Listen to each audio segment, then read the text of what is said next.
Graças se wo she bidwam de aduru so no he bidwam so kase bon sebo abeti anope no so kashe bi ni sa ya waso Central Mensi no Assembly chemu a enche kra no suka kase de da ne mantemu no wo mo behwe na watumi atetimu sanso na beto dwa se Mensi Assembly hodo ne kama ese woni akukuduro ya wo mo ati pavement so ton no ma no obetu wo mo afiri ho o my Ghana for samfo nso chemu a woni Ghana mampanyi ne mpanifo ahodo bi a wo hwe na bond holders no omudwumadie natumi yakoso no no mbeye nhyiamu ena we ne nsem ahodo bi na benya hwe Adom TV so Facebook no YouTube yedem sanso na DSTV channel 280 Go TV channel 178 benya bi na wahwe wuhia me ayafra me anoche wa ba ajwa se wa fenchemu no me de to aso ama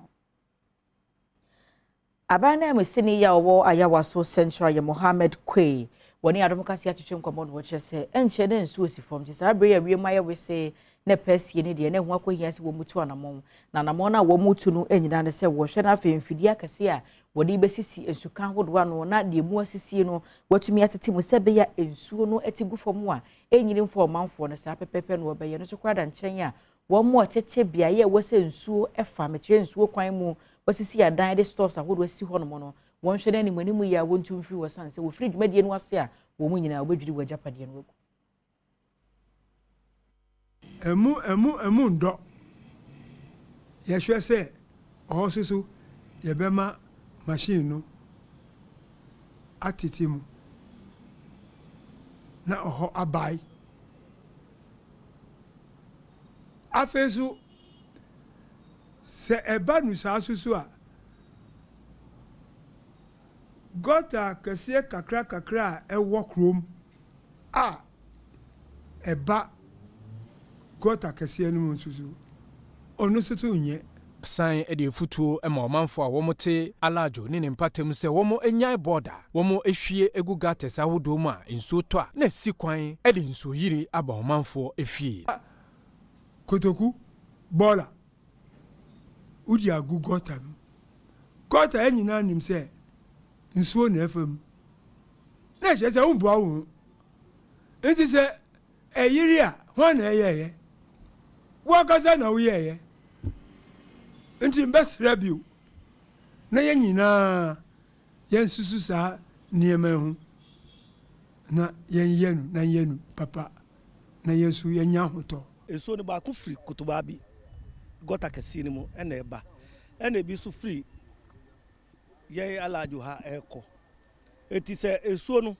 eko crash wo aveno hosa no a na ma ensuo na amade na return na ababe hiti e wa ha eti no de besre ne se aban no ebedi aboa ne se aveno gota no ebe flow all the time dia eka ye ti a na ebedi e ho kakra emu ndo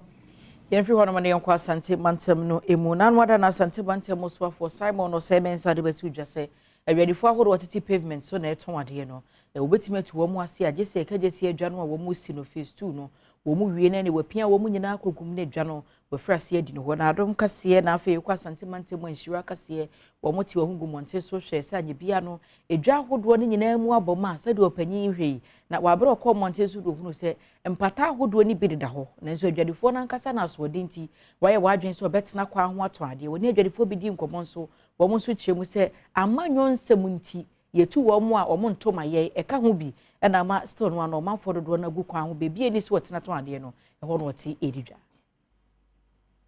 enti otumfu Adam a se behwa say all the major runabouts na a bank central business district area ni nyina dan market enti otumfu Adam ma mesre ye be try na manage be say no ye pam wo mo na ye nya ba bi mfo mo nko Adom kase yete ye ho egu Greater Kumasi ehunu se edwa wodo pi wo ho a enipa mpo enimu aha eye edwenase market ekobe ye mfie dunia esi edwa esi ho de bia odu a ha na kwa esese bi nsamampo mu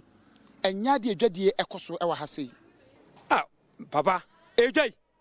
mesi wo pie ni maka nipa be enan pe ne tidwa mu ha enti obi o kata se krom ya edwa we nipa wo no oboa se na obi ade loan na ye adwuma o ka sa akwa di lo abetra adwa we ma ye bechew aha eye adoato adumanu market efrimra wo si edwane ewieye ni nyina so nyina ne sɛ wɔn mo ɛyɛ mpaboa ɛwɔ kumasi ase wɔn de ɔmbɛba ha na afɛ adwadifo edi bɔdwa nso aba abɛka ho bi nanso ɛnya de atimi awie pɛyɛ Central market for no mama no high admin market yasiro mo so mumra na edwane yakama pa na nyina yenya adwuma kama aha ɛyɛ race course market efiri mra yetu adwadifo eba ha sei stores bɛyɛ apem ani akyire ene gugu hɔ a wobia antimu nanso sa stores nyina enkrofo agege a wo magya hɔ akɔtena kwan ho enipa ne ma ye betena ha ye ntɔhwe wo betena ha ne abɔdanfo nkwan ne gu ampata ne nyina agu hɔ yenkwan ne yete enipa wɔ ha ye nurutan obi epe bibia tɔ ne nyina wɔ ha baby obi a ye ka sɛ ye race course a wɔn bɛba enti yesrɛ mu hu ye mɔbɔ ne nipa ne mra afia kwabidwa ɛda hɔ a enipa pii na betimi akɔ ha kɔdidwa nanso enwenta so honhom edi sempanyfo enya edi adwadifo no kɔ no ebi nni hɔ nana awuku denchembo amane boni yɛmfiri hɔ nom na afei yɛnkɔ ɔman Ghana hyehyɛ yɛ mpanimfoɔ yɛ sɛ aban bɔnt ahodoɔ wɔ hɔ nom no wɔhwɛ de akɔsa bɔnt ahodoɔ yɛ no bɛyɛ ahodoɔ bɛyɛ nnan na ɛbrɛ pam wɔ no ɔmanfoɔ mɔde ansa ka wɔn mu sika na free sɛ saa domestic debt exchange program no mpanimfoɔ pa ho ntoma na ankrankra yɛ a wɔn asom aban no akɔ ahomegye mekyerɛ pensioners no wɔn deɛ no wɔkyerɛ mu a wɔde wɔn nsa hyɛ aseɛ bi enye yɛ ne wɔde nam wɔtwe asi hɔ nom a wɔn mu twi mu yɛ kyerɛ saa kra ma nanu ado kopie mu no ɔman Ghana foto sanfo no mtwetwe nkɔmɔ sɛ ebi ankasa na de wɔn pɛ de wɔn nsa hyɛ nkrataa sa foforo bi a wɔn yɛ kyerɛ no deɛ wɔn pɛ so ɔbɛyɛ a ɛne agya adwobrɛ wo nanu ada kra no ma mesofa yɛ kufu nso mpokra yɛ sɛ ho hia sanse de sika de ɛbɛyɛ aban hwɛ na wɔn fama no na ɔman Ghana foto sanfo de ato dwa kyerɛ sɛ sɛ ho akɔhia sɛ wɔne mpanimfoɔ bi a wɔn ka adwuma no a wɔyɛ ne ho mekyerɛ stakeholders no ɛna afei Ghana man panyin his excellence na Adom kwakufu adusia na enkita ho yɛ twatwo kra no ɛkɔ so wɔ saase bi finance minister ko parliament ye papa no mo nso obetro mo parliament o so be ka mo hu wo na je say ya to aso de ye sini na se for no pensions a o ma ye e de gu no aban pese o de nsa bo na aban kro ye a wa mismanage your economy through onwane auditor general report na sa fi ordinary se bebo ordinary citizens sika no wrong immoral can for yata no ya declare no persona non grata we don't see him as our finance minister akufado na keep no and we don't recognize him as our finance minister anche ena waswafo Ken oforiata ebaye na ne nsem bia wode betu dwa ene se sese wanya ohamu chichemu aduwotwe enipa a womo ede won bond abraban a aban ede edi dwuma ne senti wonim die nti a all government bonds will be honored, and that therefore whether you are voluntary or not, whether you have tendered or not, it will be respected. So I really want to understand why we are still here, so that if there's anything more I can say, I can do that. What I tried to do in giving you the option was that about almost 80% of you have bonds that go beyond 5 years, from 5 years going. And so in the new arrangement where I have brought everything down to below, from 5 years down, it makes it easier to get your lump sum money faster. That's your choice. It makes it easier. Anytime you're able to get your money ahead of time is good for you.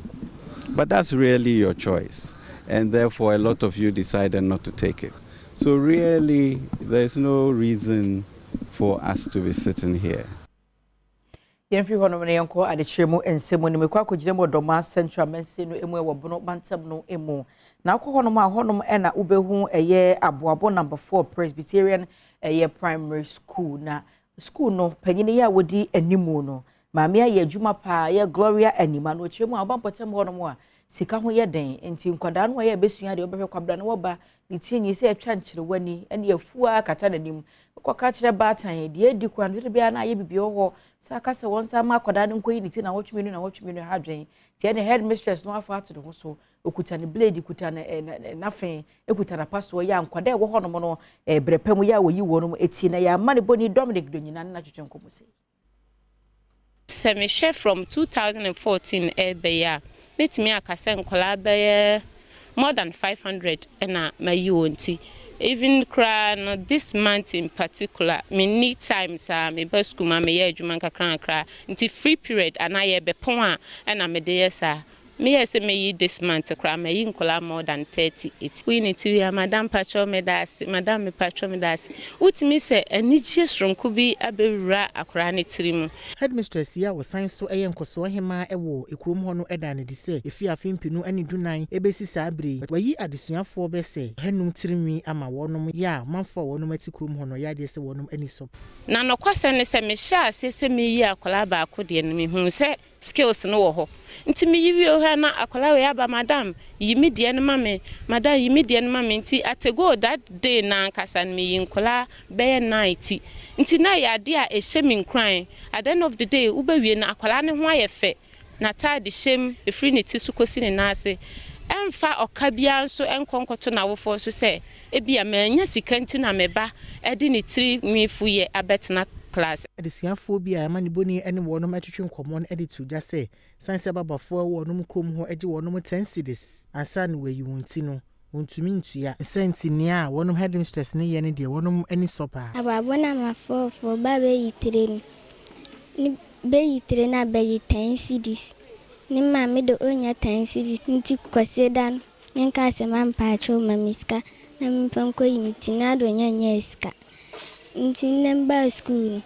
nena me ko class nena na de memala nti mba na de mbetina simani nyinti nti oyiwe no ho ayefe ndana nase semi chef from 2014 ebeya Natural say Jumapa, ya headmistress no wo bo e wo potem ho no yefri wono na yenko my Ghana ye mra hye bedwam so afo ya wono e na wo hwa ho ne die ni nsu nsu apa ho nsam so ma me Cecilia Benada pa ekopie mo mra hye bedwam na mpanimfo busa se e wo hwe sa de nkwada esua de o ma ho ne die ho nsam bia obegya wonan bia obegu nsu ya na tie na kame azaze se nkwada no omu ko school waso omu di kuraba e di akire ko sanse kwabra ne besi dan wasi ho no waje contract na sidan pa so jana bia enka ho na ma me Cecilia Benada pa dia de hwede et wo ma contract no anim de contractor fo mo je contract esi suku adan hodo ni nyina nim se wosra da se ko ba se wo mu sidan no a bia ya nkwada begya wona bia ya chechefo begya wona ne bebi obegu nsuo no wonfanka ho disposal of waste are the core mandates of the various MMDAs. However, the Ministry of Sanitation and Water Resources, as a policy, has also launched a program to provide 25,000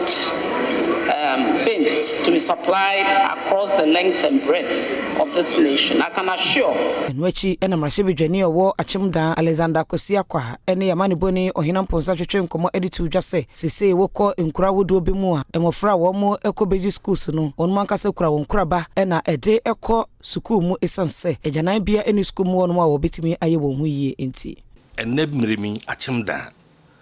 ku kese ku dada na schools bi ho a esanse wo mu ni bia pa yeja ye 90 na enkwalare be school a agesese bi om de kuraba eba na teacher fo a wo mo abasa omo be kire enkwalade no enkwala ekọ wo mo obabi so anomu je om 9 wi a na fe wo mo na etete sebe eniema enye fe be co visitation mi hu ye no ha me pa ya men cha de toilet facility bi a wo ho no mu a enye papa nti saa de we ekoso no emre bi a nsuo toye na pa danso ni ade no mi a metoto sre adwumaku ahodo bi na mo boa me nwuma ne bi nti no among one of the facilities mebubu a me ye no foforo toilet facility a serve close to about 1,000 student population class of schools na uhwe de na wo ho no a na enye enu nti no me file a question yi na bra mako round most of the schools teach only new ones are yesi get fan schools are yesi na omu ni toilet nti ba kono ni akachiro yesu school ni fefefe na so no aboye ni toilet nti bo modiana baby maye Mr. Speaker Yefri hodo na fe yen konsem foforo emu a ene mabo said ye si hurihuri no on se empanimfo a wo mo ehwe o my Ghana sika no ne kan afi said the asetena mutie ni padodo aye wo mu Ghana Statistical Service no man hwemu de abetu dwase inflation no bo so be mako du nkuru ntemu ni no afi na aba form na so na sentua sika esan fango bo ya eba form nti no eno so aba form kakra enema eto se aduane edi ni de bia no ebo no na no ada free bro nyemu wo de huri pass se so aba form no se ukwa po ya mantemu ena inflation no wo de ekosro pa na fra mantemu so eno won de eba form ye wo da hwe from nyama ye krafi amanone na nyama so ye no Ghana ha na ye hwe nyama ye krafi abrochiri a ni inflation gina 62.5% na locally produced items ni inflation gina 50.0%. Disaggregation bi so ye hwe da okodo wo ye administrative regions. Ghana ye 16 administrative regions. Na regional non inflation was pa ye eastern region na regional non inflation wo from ye Volta region. And what you wakade to us say, and yema yendi, so ete, Osumia echemuno, ye filo hamuchichemu eduana enkron, echiripo enkono, ewa openima bosuminim, a fimpinuni edunumi yunumu eba, hamuchichemu eduana enson, echiripo enkono, ewa bosumia echemuno emu. Basis there, December 2022, total January 2023 one, inyamanobo cost by 1.7%. Ye disaggregations or kwan bebredo. Those can hear food and non-food inflation. National inflation now original 53.6%. And say issue a or a buy ye na da yendi one. It buy ye no inflation for the month of January 2023 now 61.0%. And na da yendi suni inflation for the month of January 2023 original 47.9%.